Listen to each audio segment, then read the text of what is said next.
तो हम इस ध्यान से अभी बाहर आते हैं और सत्संग का आरंभ करते हैं।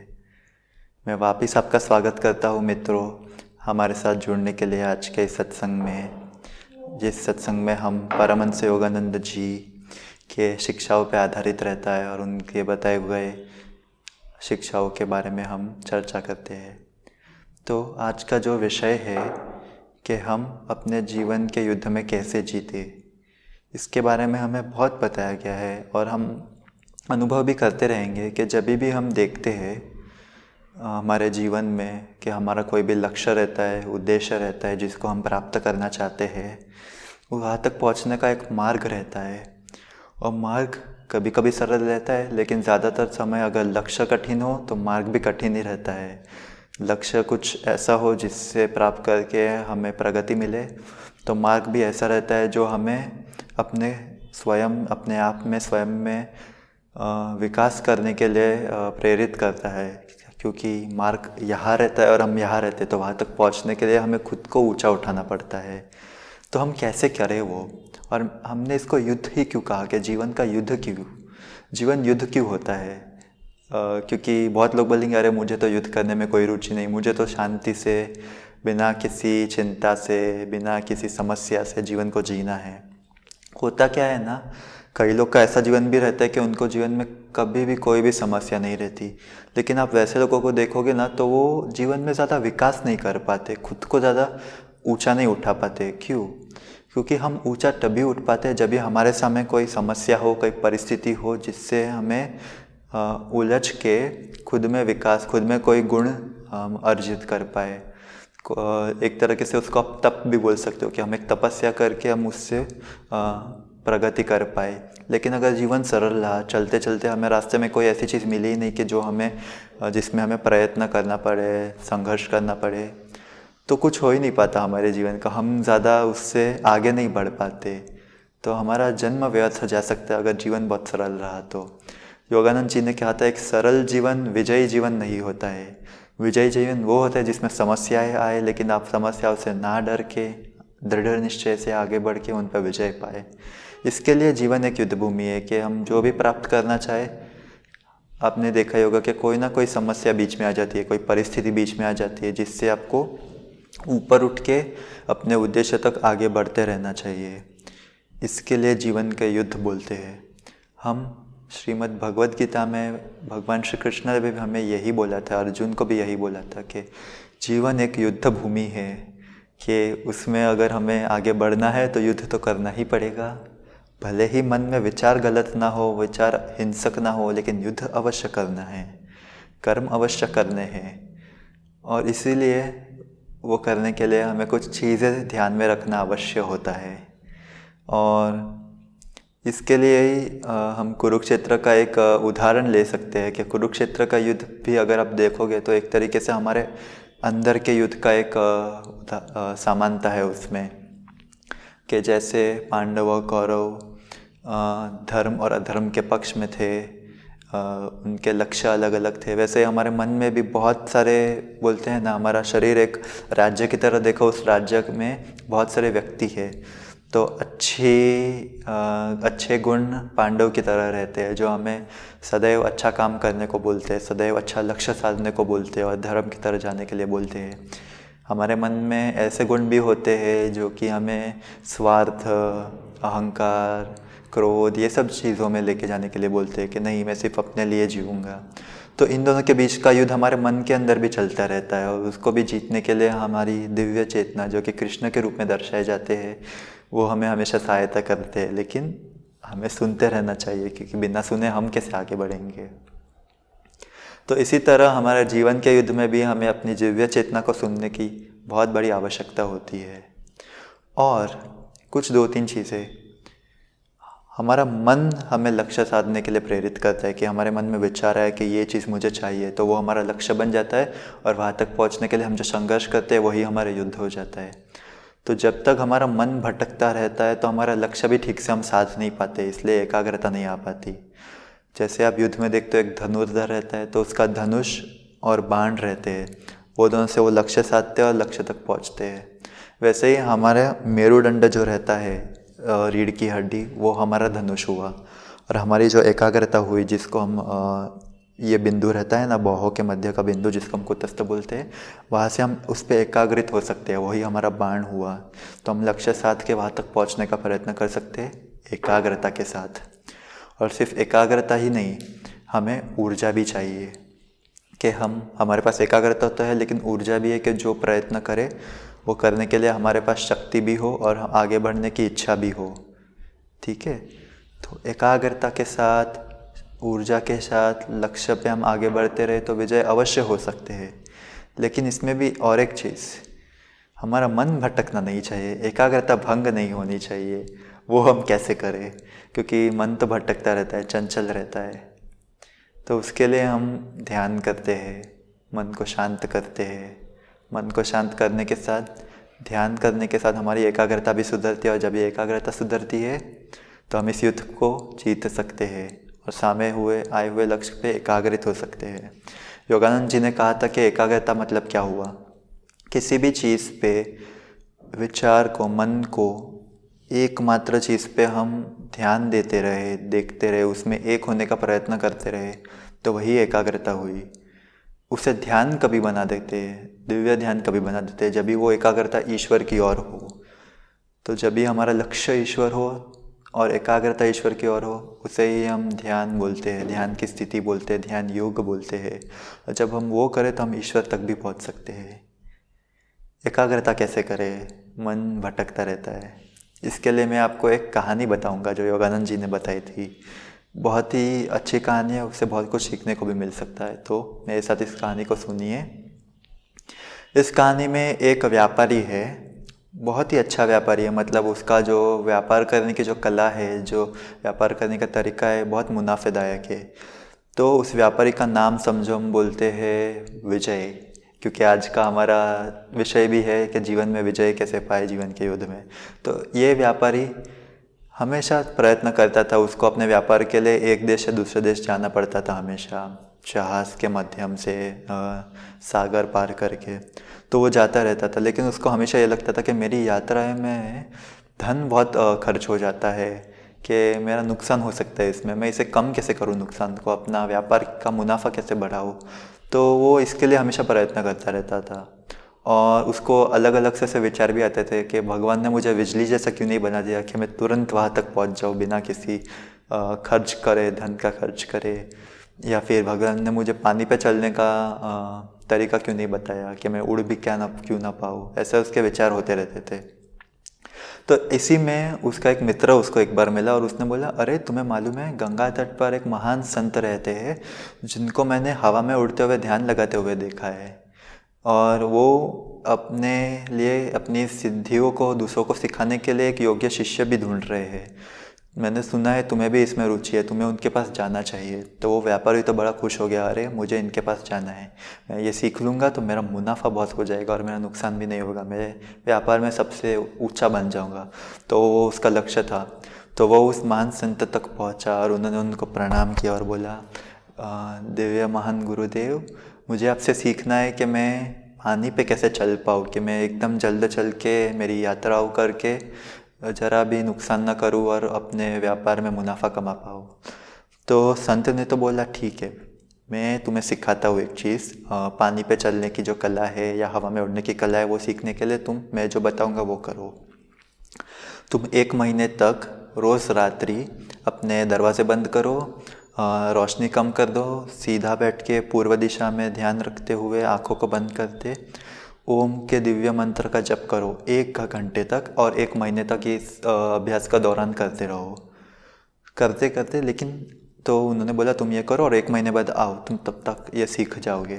तो उन्होंने गुरु को प्रणाम किया और बोला, ठीक है, अभी तो मैं ये करूँगा और मैं लक्ष्य भी प्राप्त करूँगा। और वो जा रहा था तो पीछे से उस संत ने उसको बोला, लेकिन सुनो, एक बात अवश्य ध्यान रखना, जब तुम ये कर रहे हो मन में कभी भी किसी बंदर के बारे में मत सोचना। ठीक है, मैं नहीं सोचूंगा। और ये बोल के वो चले गए अपना साधना करने, अपना अभ्यास करने, मुनाफा की लक्ष्य प्राप्त करने के लिए। तो पहली बार जब भी उन्होंने ये प्रयत्न किया ध्यान के लिए बैठ के सारी विधि करके, जब भी वो जप करना शुरू कर रहे थे, मन में पहला विचार क्या आया, अरे मुझे बंदर के बारे में नहीं सोचना है। तो उन्होंने शुरू किया ध्यान, लेकिन हुआ क्या कि उनके मन में यही था कि मुझे ये बंदर के बारे में नहीं सोचना है, मुझे वो बंदर के बारे में नहीं सोचना है, और अलग अलग प्रकार के बंदर उनके मन में आने लग गए, उनके विचार में आने लग गए। ये भी बंदर नहीं, वो भी बंदर नहीं, सारे बंदर के बारे में नहीं सोचना है। 15-20 मिनट के बाद सारे देशों के अलग अलग प्रकार के बंदरों के बारे में भी उनके मन में विचार आने लग गए, और वो उनके मन में वो बंदर उछल रहे थे, कूद रहे थे, और वो ध्यान तो ठीक से लगा ही नहीं पाए। ऐसा 1 महीने तक चलता रहा। वो तो बहुत ही पीड़ित हो गए, परेशान हो गए कि भाई कुछ हो ही नहीं रहा है मेरे से, और मेरा मन भी व्यथित हो रहा है। 1 महीने बाद वो गुरुजी के पास गए और बोले, अरे आपकी दी हुई शिक्षा से तो मैं बंदरों पे यानी कि मंकीज़ पे एकाग्रित हो गया, उनकी चेतना मेरे में आ गई है, ध्यान तो मुझसे कुछ लगा ही नहीं। तो उस गुरु ने हंसते हुए बोला उनको, देखो इसके लिए मैंने अब तुम्हें यही बताया था कि क्या होता है ना, जब तक तुम्हारा मन अभी है ना, मन तुम्हारी विचारों का गुलाम है, तुम्हारा मन अभी तुम्हारे काबू में नहीं है, इसके लिए तुम एकाग्रित नहीं हो पा रहे हो। जब भी तुम्हारा मन तुम्हारे खुद के नियंत्रण में हो, तुम्हारे आत्मा के नियंत्रण में हो, तभी तुम एकाग्रित होकर अपने लक्ष्य को प्राप्त कर सकते हो। पानी में चलने जैसी, हवा में उड़ने जैसी दिव्य सिद्धियों को प्राप्त करने के लिए तुम्हें तो गहन एकाग्रता चाहिए। उसके लिए तुम्हारा मन भटकने का ज़रा भी ये नहीं होना चाहिए। इसके लिए तुम्हें पहले अपने मन को शांत करना सीखना चाहिए। मन को शांत करने के साथ फिर एकाग्रित होना सीखना चाहिए। ये तुम मन को काबू में कर लो तो कोई भी दुनिया की चीज़ ऐसी नहीं जो तुम प्राप्त नहीं कर पाओगे, जिस पे विजय नहीं प्राप्त कर पाओगे। इसके लिए तुम छोटी छोटी चीज़ों पे पहले कोशिश करो कि एक लक्ष्य सारो, छोटा सा, मन एकदम एकाग्रित करो बिना भटके, और उसे प्राप्त करो। फिर ऐसे ही छोटी छोटी चीज़ों पे करते जाओ। जैसे ही तुम छोटी छोटी चीज़ों में करोगे, तुम्हारी शक्ति की बढ़ोतरी होगी। फिर उससे थोड़ी बड़ी लक्ष्य को प्राप्त करो, उससे थोड़े बड़े लक्ष्य को प्राप्त करो। ऐसे थोड़ा थोड़ा करके जब भी तुम कर पाओगे ना, तो उच्च लक्ष्य को भी प्राप्त कर पाओगे और अपने मन पे काबू कर पाओगे। तो इस कहानी से हम क्या सीखते हैं दोस्तों? बंदर के बारे में नहीं सोचना है अवश्य, लेकिन और क्या कि जब भी हम किसी चीज़ की तरफ जा रहे हैं, बढ़ रहे हैं, तो कोशिश करो कि हमारी मन भटके ना, अपने लक्ष्य पे एकाग्रित रहे, हमारे पास ऊर्जा रहे और हमारा निश्चय दृढ़ रहे, ताकि जब भी हम प्रयत्न करें, हम बंदर के बारे में सोच के भटक ना जाए। और मन काबू करने के लिए ध्यान से ज़्यादा उच्चतम तकनीक और कोई हो नहीं सकती, जो कि हमारे मन को शांत करे। हमारे विचार जो अलग अलग आते रहते हैं, उनको हम बोले कि नहीं, अभी मुझे तुमको नहीं देखना है, मुझे सिर्फ अपने लक्ष्य की ओर जाना है। वही एकाग्रता हुई, वही लक्ष्य पे विजय प्राप्त करने की प्रक्रिया हुई, और वही युद्ध पे विजय प्राप्त करने का तरीका भी हुआ कि मन में एकाग्रता हो और हम वहाँ तक बढ़ते रहे। इसमें यह हो सकता है कि जब भी हम ये प्रयत्न करते हो, कभी कभी असफलता भी मिले, कि हम लक्ष्य तक जा रहे हो कि हम भटक जाए और वहाँ तक पहुँचते पहुँचते ना ही पहुँचे और कुछ और ही हो जाए। ऐसे में क्या करें? असफलता अवश्य आएगी जब भी हम अच्छे चीज़ों को प्राप्त करने का प्रयत्न करते हैं। कठिनाइयाँ आती रहती है, समस्याएं आती रहती है, कोई कोई परिस्थिति आ जाती है जो हमें लक्ष्य से दूर कर देती है और हमें बोलती है कि हम तभी फिसल के पीछे चले जाते हैं। तो ऐसे में हमारे मन में कभी ये नहीं आना चाहिए कि अरे मैं असफल हो गया। भले ही हम असफल हुए, लेकिन मन में विचार हमेशा ये होना चाहिए कि सफलता अभी तक मुझे प्राप्त नहीं हुई है, अभी तक मुझे प्राप्त नहीं हुई है। ये नहीं कि मैं असफल हुआ। हमें प्रयत्न करते रहना चाहिए, हमें असफलता को स्वीकार नहीं करना चाहिए और आगे बढ़ते रहना चाहिए।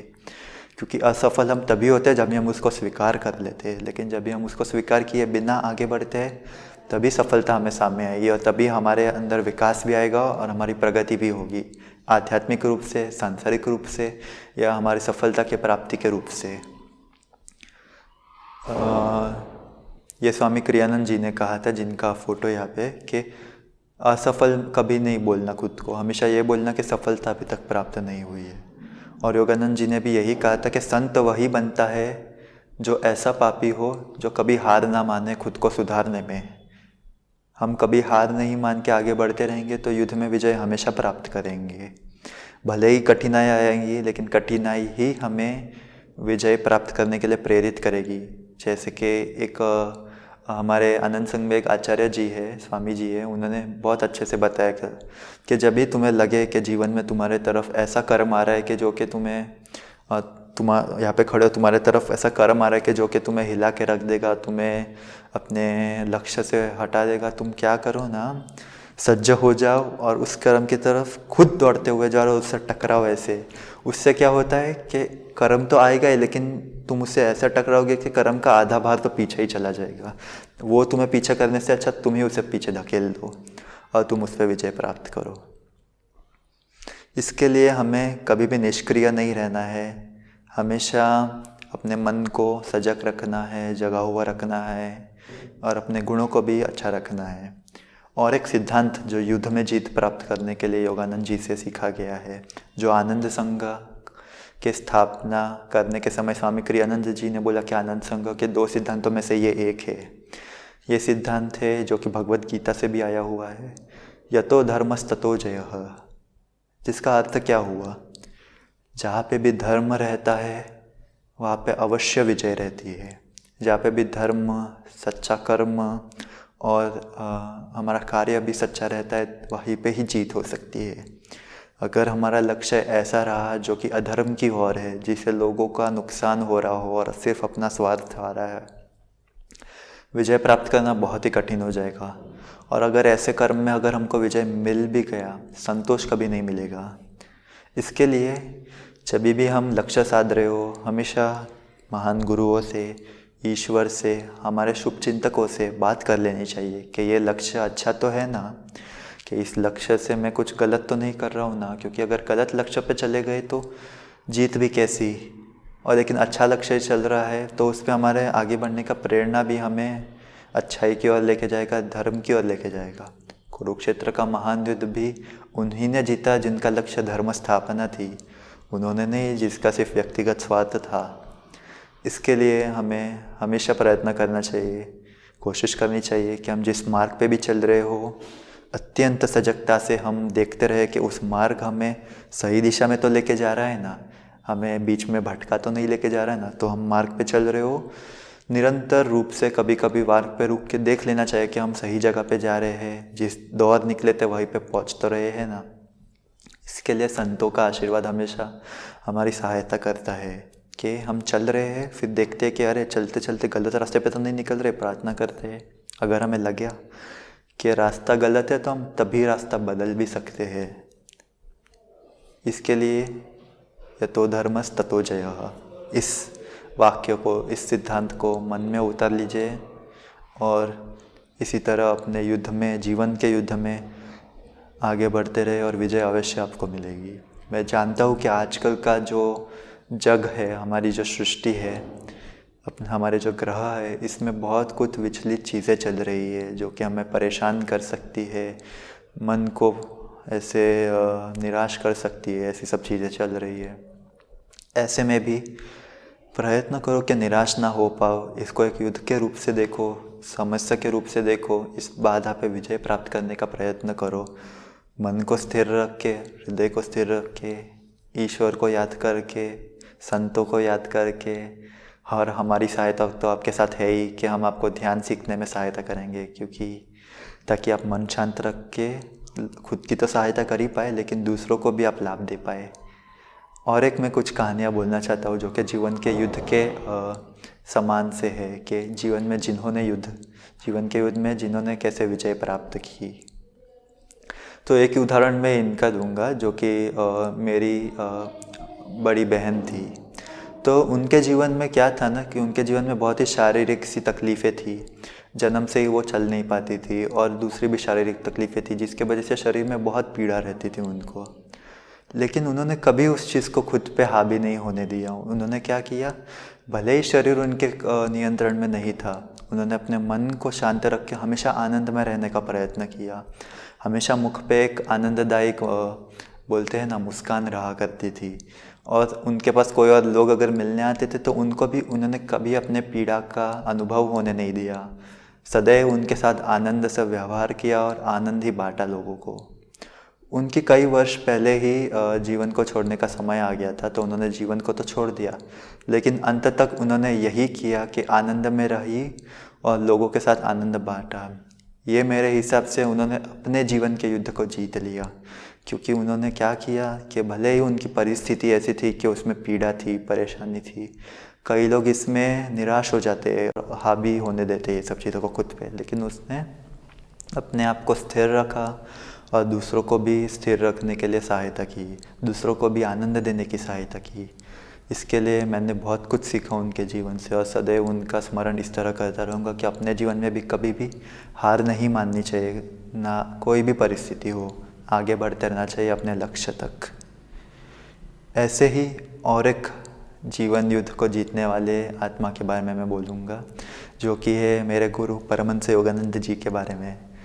उनका जीवन का लक्ष्य तो यही था कि वो कृष्ण की असली शिक्षाओं को दुनिया के समस्त ला पाए और लोगों को क्रियाओं के बारे में सिखा पाए। तो इसके लिए उन्होंने अमेरिका में जाके 30 वर्ष तक वहाँ पे अपना जीवन बिताया। उन्होंने हमेशा अपने शिष्य को कहा था कि जब भी मेरा जीवन का अंत आएगा, उनको मालूम था कि उनका जीवन का अंत कभी आएगा। सच्चे योगियों को यह हमेशा मालूम रहता है कि उनका जीवन का अंत कभी आने वाला है। तो उन्होंने तो यही कहा था कि मैं कभी बैठ के या सो के मैं जीवन का अंत नहीं करूँगा, कि बिस्तर पे लेटा हुआ नहीं रहूँगा। मैं तो एक योद्धा की तरह रहूँगा, अपना धर्म, अपना कर्तव्य करते हुए अपने जीवन का अंत करूँगा। कैसे?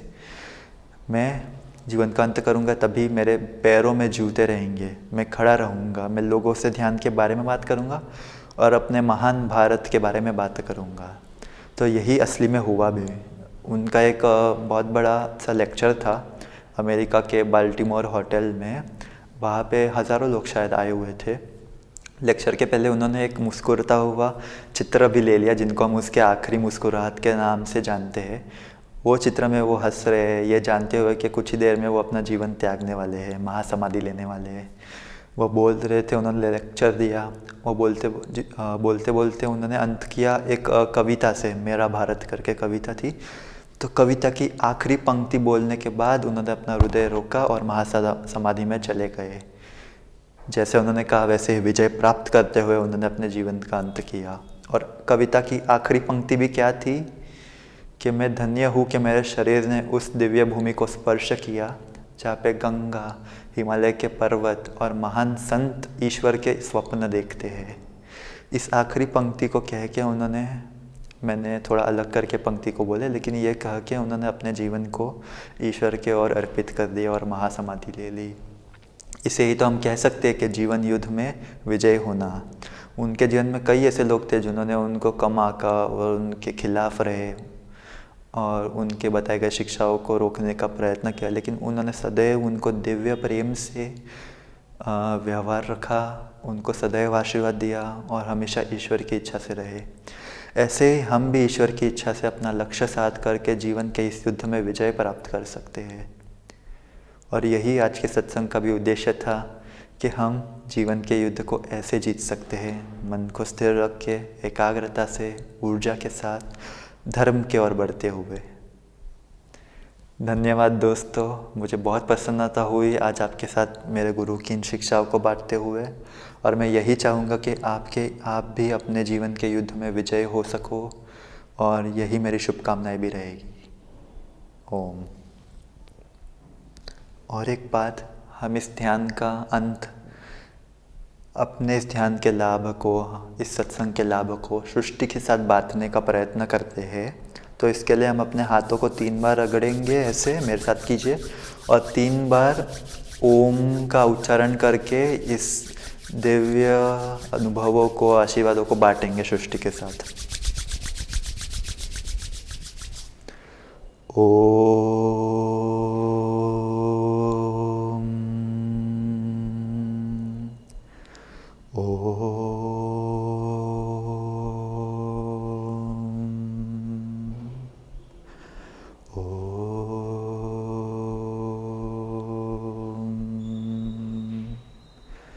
शांति शांति शांति।